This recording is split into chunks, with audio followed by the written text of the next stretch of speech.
And next up on Jason's Video Game Source, we got a review for PRAGMATA, developed and published by Capcom. It came out April 17th, 2026. By the way, Jason here. So gamers and gamettes, what about PRAGMATA? When I do reviews, when I talk about games, I don't believe in wasting people's time and try to milk you for ad revenue. Even though I did make 93,000 gameplay VODs, I like to give the score right up front. If you want context as to why I gave it a 9, stick around. But I'm going to give it a 9 out of 10. And I actually felt like giving this game a 9.5 out of 10. This is a new IP. This is science fiction IP developed and published by Capcom. Like I just said, personally, I got a lot of history with Capcom, man. As a kid, I played Ghouls and Ghosts. I played Mega Man 1 and 2 on the NES, Strider, other Capcom games that are long gone. So to me, to see Capcom where they are now, because to me, 2026 they are the best publisher. I have beaten Resident Evil Requiem. I gave that a 10 out of 10 on my website, and I played some of this, which is Monster Hunter Stories 3, and I just beat this. And guess what? Onimusha's coming out this year, so yeah, they're pretty much a lock for the best publisher of 2026. With that out of the way, PRAGMATA, I was shocked at how emotional at the end I got with this game. By the way, I suck at keeping spoilers, but I'm gonna try my ass off not to spoil the story or anything. The story basically goes that PRAGMATA is basically about I like to think it's about a relationship between Hugh Williams and Diana, who is a PRAGMATA android. She's like basically a 6-year-old girl, but she can do things humans cannot do with hacking and whatnot. As you can see by my gameplay footage, is a third person, basically the action adventure game. The strengths of PRAGMATA, really aren't the story. It's basically just a sci-fi save the world story. Okay, I'm not going to get into the ups and downs, the emotional hooks and the plots and everything, but there are surprises. It does get emotional at times and everything. So the story is not really the strong suit, but the writing is a strength of the game between Hugh Williams, the protagonist, both of them, because I consider Diana a protagonist too. The strength is the writing. They have some of the in-between best writing between a father figure and a daughter figure since The Last of Us. I really respect the writing between the interactions between the two of them. To me, that's like one of the reasons why I gave this game such a high score. What else we got? The loop. The overall loop is just as good as Resident Evil Requiem, in my opinion. The overall loop of PRAGMATA is basically there's a hub called the Shelter, where you can, over the time of the game, it basically turns into Diana's playpen. There's collectibles and stuff. You go out into the sectors. There's 6 sectors in PRAGMATA that you go out to, and each one is designed really well. Map designs, they're like mazes, dungeons. The settings were done really well. I played the game on a PS5 Pro, by the way, so the game ran and looked amazing. I'm not a graphics whore, but I really do appreciate all the shiny reflections everywhere you walk in this game. So the sectors, there's a jungle sector. There's a New York looking like a replica of New York. And by the way, the whole gist of the story, the science fiction behind PRAGMATA is something called Luna Filament. You use it to upgrade. It's like your currency, Luna Filament, and there's some big plot devices with Luna Filament later, in the game and stuff. I hope that's not a spoiler.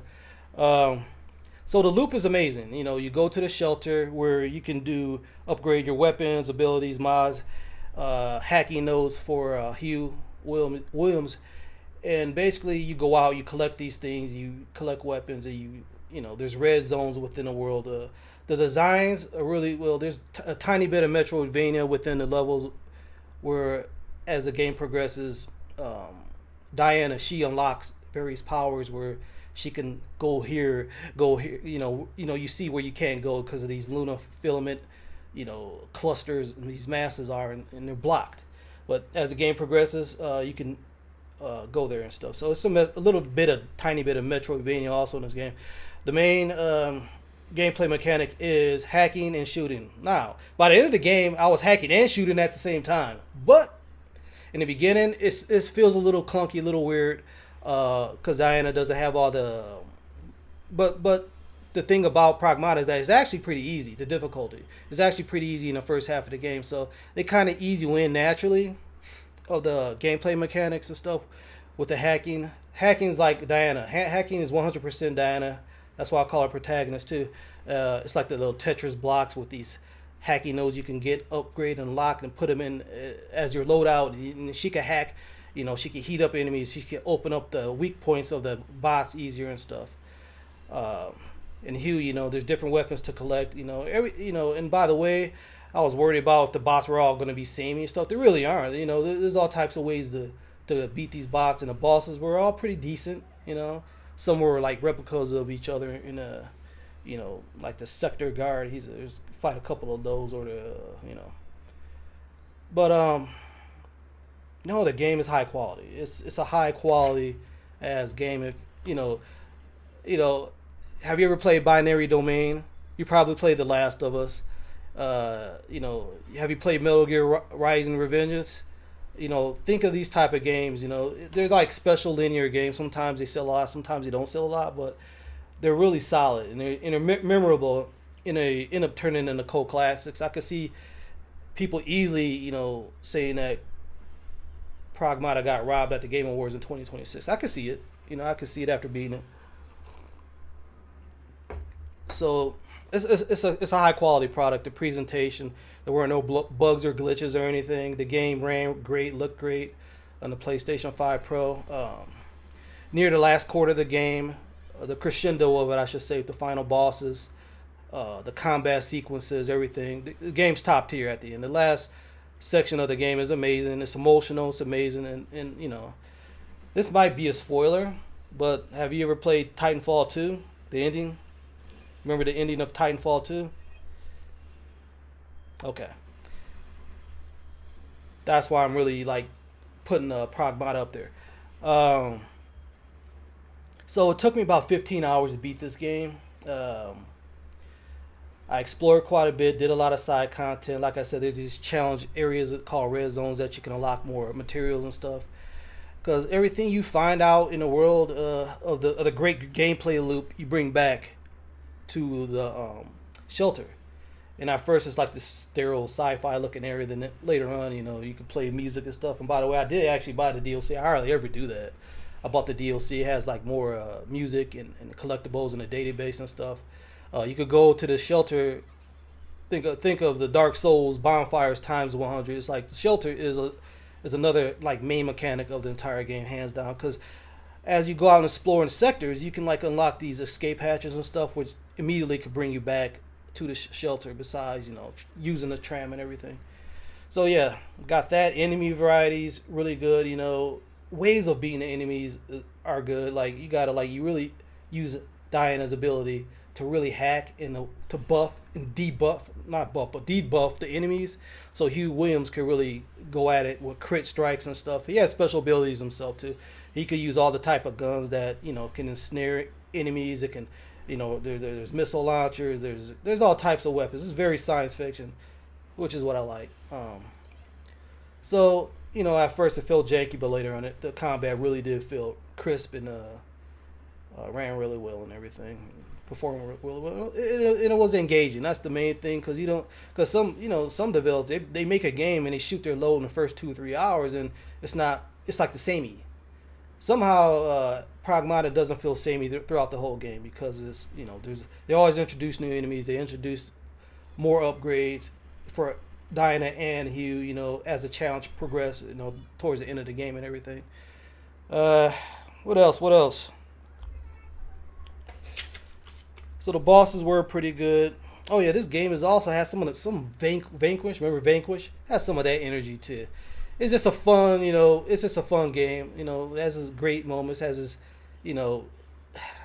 has that parental energy to it with Diana. But Diana is, she could do a lot. She actually was able to do more than Hugh could do in this game actually.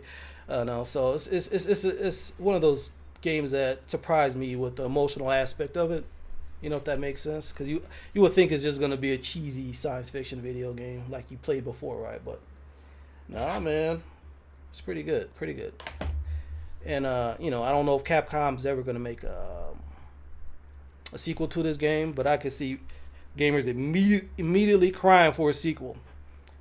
But to me, I'll be happy if they never make a sequel of this game. The ending was perfect to me. It had that Last of Us 1 ending kind of energy and stuff, and Titanfall 2. So if it stops here forever, I could live with that because I play so many games and stuff. But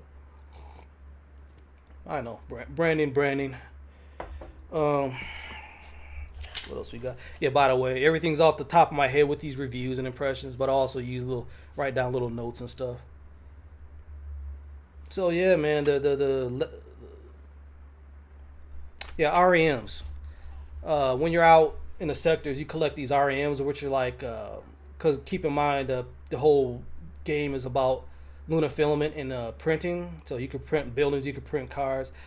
As you collect these REM elements from Earth, you take them and they're just holograms. You take them and put it back into the shelter, and Diana literally like plays with them like there's beaches.